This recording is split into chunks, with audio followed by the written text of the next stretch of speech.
On va maintenant regarder un autre type de série, mais vraiment très importante pour la suite des études en sciences, principalement en physique, en génie et en mathématiques. Donc, ce sont des séries de puissance, qui est la grande classe de séries qu'on va regarder. Puis, dans un deuxième temps, on va s'intéresser plus spécifiquement à des types de séries de puissance particulières qu'on appelle les séries de Taylor et de Maclaurin. C'est quoi une série de puissance, en fait? Ben, depuis qu'on fait des séries, on additionne toujours des nombres. Donc, on fait la somme des AK. Les AK, c'est toujours des constantes. On fait des nombres qui changent avec l'indice K. Une constante pour chaque K. Une série de puissance, c'est qu'on a encore les AK, mais à chaque nombre, chaque coefficient, donc chaque nombre de ma série, va être multiplié par une puissance de K, donc 12 séries de puissance. Puissance de X, 12 séries de puissance. Donc, quand K vaut 0, genre du X à la 0, fait que K va être un terme constant, donc A0, plus en 1 fois soit X, si c'est vaut 0, ou X moins un autre nombre, X moins 3, supposons, à la 1, plus une quantité à 2, un nombre, fois X moins C à la 2, et ainsi de suite jusqu'à l'infini.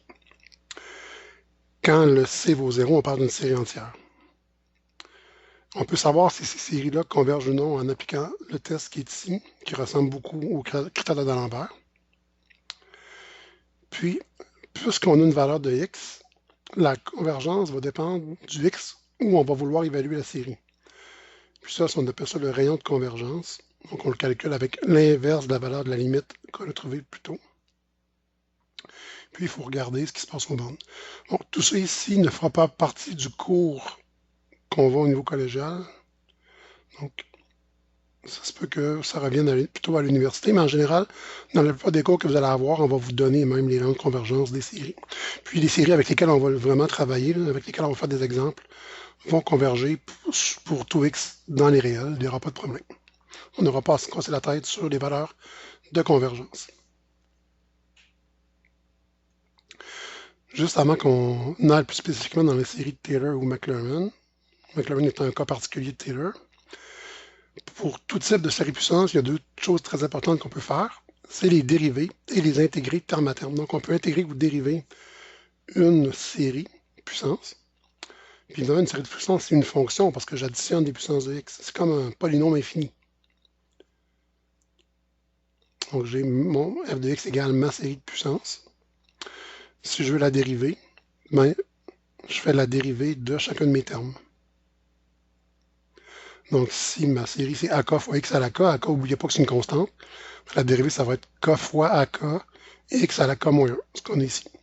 Puis si on l'intègre, on va avoir ak, la constante, fois l'intégrale de x à la k qui est x à la k plus 1 sur x sur k plus 1, ce qu'on a ici, plus une constante d'intégration. Puis évidemment, puisqu'on se rend à l'infini, on va mettre la constante d'intégration en premier. C'est plus les valeurs de la série jusqu'à l'infini. Même ici, on pourrait venir rajouter un petit plus avant les points.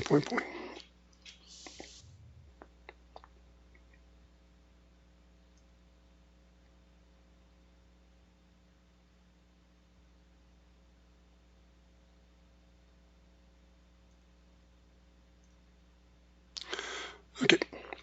Par exemple, si j'ai une série de puissance, qui est la somme sur les k allant de 0 à l'infini des 5 septièmes. Donc ici, les ak valent toujours 5 septièmes fois x à la k.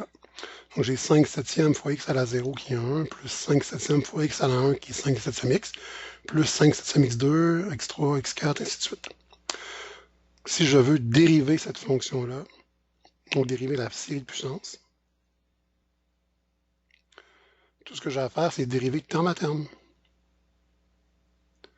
Donc je fais la dérivée de 5 septièmes qui est 0, plus la dérivée de 5 septièmes x qui est 5 septièmes, plus la dérivée de 5x2. Là, je ne vais pas faire le calcul, je vais dire 2 fois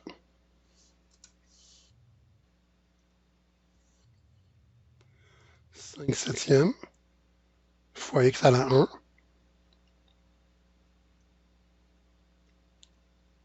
plus, ici genre quoi, genre 3 fois 5 septièmes fois x à la 2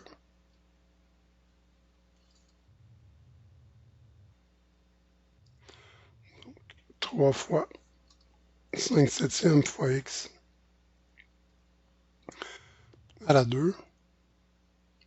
Ici, plus 4 fois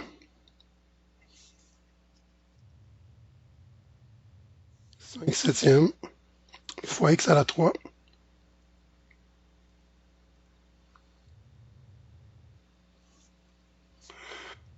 Je m'en vais comme ça jusqu'à l'infini, plus point, point, point. Évidemment, on voit que ça donne ici, l'indice va commencer à 1 plutôt qu'à 0 parce que le premier terme, donc la dérivée du 5 septième est disparu. Donc le premier terme disparaît, fait que je commence pas à 0, je commence à 1. Puis on voit qu'on a vraiment la structure, l'ancien exposant fois mon coefficient fois la puissance dont l'exposant est diminué de 1, comme on dérive habituellement. Puis si je voulais intégrer, j'aurais juste à intégrer ça ici, mais terme à terme. Si je triche un petit peu, je vais faire un genre de petit copier-coller spécial. On peut se voir à l'écran. Je commence par ma constante d'intégration C+, parce que je ne vais pas le mettre après les points, points, points. L'intégrale de 5 septièmes, c'est 5 septièmes x. L'intégrale de 5 septièmes x, c'est 5 septièmes fois x à la 2 sur 2. L'intégrale de 5 septièmes fois x à la 2,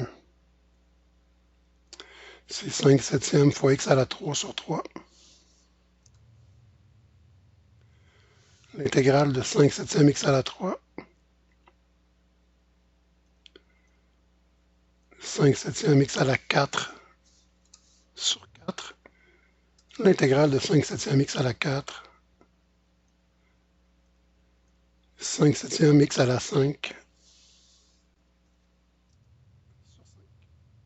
Puis je m'en vais comme ça à l'infini. Donc on voit qu'on a nos AK, nos 5 septièmes, fois les puissances pour lesquelles on a augmenté l'exposant de 1 divisé par le nouvel exposant. Puis j'ai ma constante d'intégration qui s'ajoute à tout ça.